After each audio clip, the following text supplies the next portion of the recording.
मकर संक्रांति 2024 किस दिन दान पुण्य करना शुभ रहेगा, पूजा पाठ का शुभ मुहूर्त और दान किस स्वरूप में करें, किस विधि से करें, उपाय नियम संपूर्ण जानकारी इस वीडियो में आपको पूर्ण रूप से प्राप्त होगी। और सूर्य नारायण भगवान की कैसे आपको पूजा करनी है इस दिन, यह वीडियो में जानेंगे। जैसे कि यह सबसे बड़े दिन के रूप में जाना जाता है और सबसे पावन पवित्र दिन होता है। इस दिन किया गया दान पुण्य बहुत अधिक फल देने वाला होता है और खरमास समाप्त होकर जो है बहुत शुभ दिन आरंभ हो जाते हैं। शादी विवाह के मांगलिक कार्य हो जाते हैं और साथ ही धनु राशि में से मकर राशि में सूर्य नारायण भगवान प्रवेश करते हैं। ग्रहों के राजा के रूप में सूर्य देवता जाने जाते हैं और साथ ही देवगुरु बृहस्पति देवता भी अर्थात देवगुरु बृहस्पति भी इस दिन राशि परिवर्तन करते हैं। गुरु ग्रह परिवर्तन करते हैं राशि का, कहने का अर्थ है। साथ ही शनि देवता का भी यह दिन माना जाता है क्योंकि शनि देवता इस दिन अपने पिता सूर्य देवता के पास आते हैं।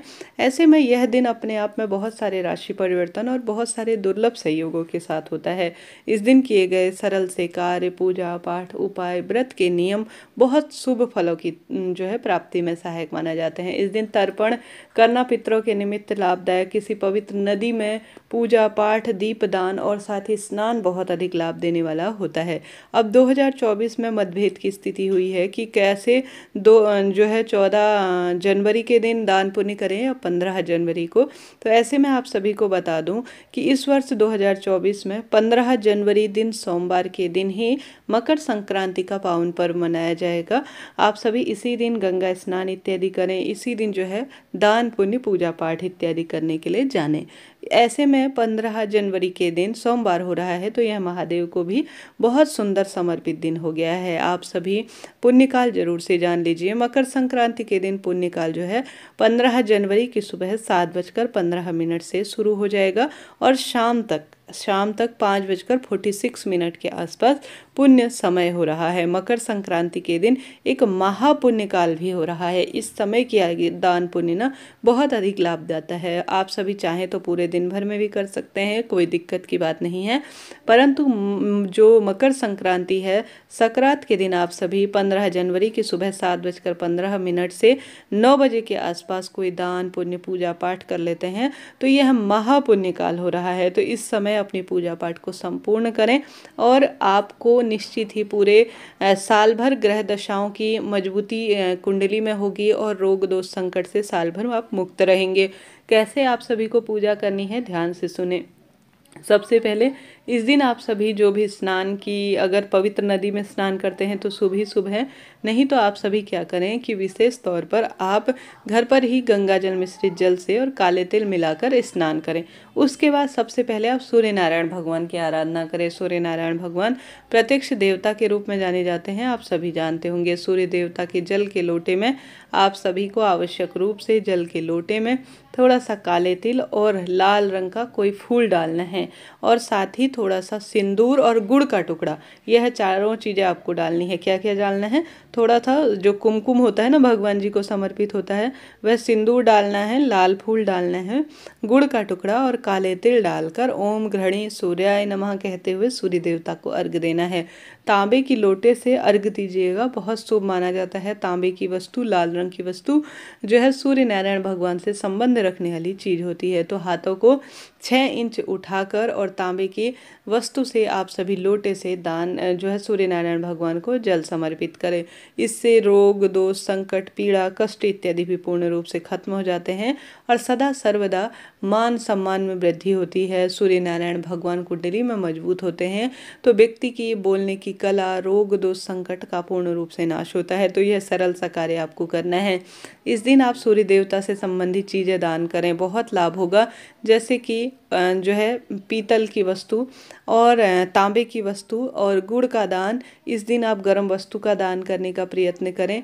साथ ही काले तिल का दान करें। किसी न किसी स्वरूप में, किसी न किसी तरह से कोई ना कोई वस्तु आपको जरूर से दान करनी है। अनंत फल आपको इसके मिलेंगे। रोग दोष संकट पीड़ा कष्ट जो चल रहे हैं ना, परेशानियां जो किसी न किसी स्वरूप में चल रही हैं, इस दिन दीप दान करने का और इन वस्तुओं को दान करने का, साथ के साथ खिचड़ी दान करने का अपना एक विशेष प्रावधान है और महत्व है। कोशिश करें आप सभी इस दिन जरूर से खिचड़ी दान करें। खिचड़ी दान करने का और खाने का एक विशेष विधान इस दिन शास्त्रों में कहा गया है। तो आप सभी को यह कार्य जरूर से करना है। आप सूर्य नारायण भगवान को इस दिन खाली जल से लोटा ना दें, अर्घ ना दें, जबकि जो बताई गई चीज़ है उससे ही आप सभी अर्घ दें। बहुत शुभ फलों से इससे प्राप्ति के लिए सहायक माना जाता है। इस दिन सुहाग की सामग्री दान करते हैं तो अत्यधिक शुभ है। संभव हो तो 14 वस्तुओं का दान करें, नहीं तो साधारण सरल तरीके से आपसे जितना संभव हो पाए उतना दान करने का प्रयत्न करें। किसी गौशाला में जाकर दान करते हैं तो भी अनंत गुना फलों की प्राप्ति होती है। गौ माता के निमित्त गुड़ का दान करना, हरे चारे का दान करना अनंत गुना फलों की प्राप्ति में सहायक यह माना जाता है। तो कोशिश करें आप आवश्यक रूप से इन सरल से उपाय और कार्य को करें, फिर देखिए कैसा भाग्य बदलता है। अपने आप में अद्भुत यह दिन है, विशेष यह दिन है जो कि परम सुखों की प्राप्ति में होता है। सरलतम तरीके से पूजा आराधना करें। सूर्य नारायण भगवान के साथ साथ सोमवार का दिन है। अगर पार्थिव शिवलिंग पूजन करते हैं ना तो आपको बहुत सारा इससे सुख प्राप्त होगा। पार्थिव शिवलिंग पूजा जो है सोमवार के दिन बहुत सुख प्रदान करती है, और ख़ासतौर पर इस बड़े सोमवार के दिन तो यह अनंत लाभ आपको देगी।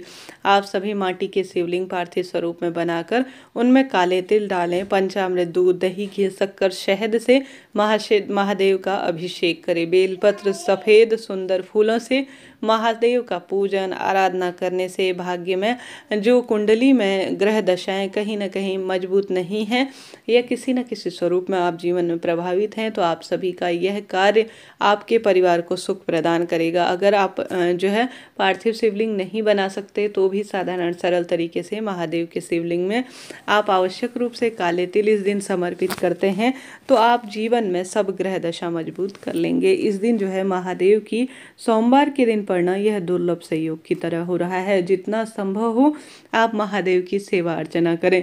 पीले चने की दाल शिवलिंग पर इस दिन समर्पित करना भी लाभदायक होगा।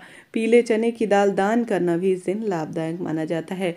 गुड़ का पानी शिवलिंग पर चढ़ाने से भी अनंत गुना फलों की इस दिन प्राप्ति आपको हो सकती है। तो प्रयत्न करें जीवन में कुछ विशेष करने का और इस दिन को सार्थक बनाने का। यह दिन पूरे भारतवर्ष में अलग अलग नामों से जाना जाता है और अलग अलग दिन जो है नियम के तहत इस दिन उपाय किए जाते हैं और यह दिन सिद्ध दिन के रूप में जाना जाता है। आप सभी इस दिन बहुत अधिक महादेव की पूजा आराधना, सूर्य नारायण भगवान, किसी गरीब जरूरतमंद व्यक्ति की मदद करते हैं तो निश्चित ही भाग्य में प्रबलता आती है। पूरे दिन भर में इस दिन जो है खिचड़ी का दान और खिचड़ी भोजन के स्वरूप में जरूर से ग्रहण करें। कोशिश करें इस दिन कुछ विशेष करने का। इस दिन ध्यान रखें नाखून इत्यादि नहीं काटने, बाल काटना पूर्ण रूप से वर्जित है।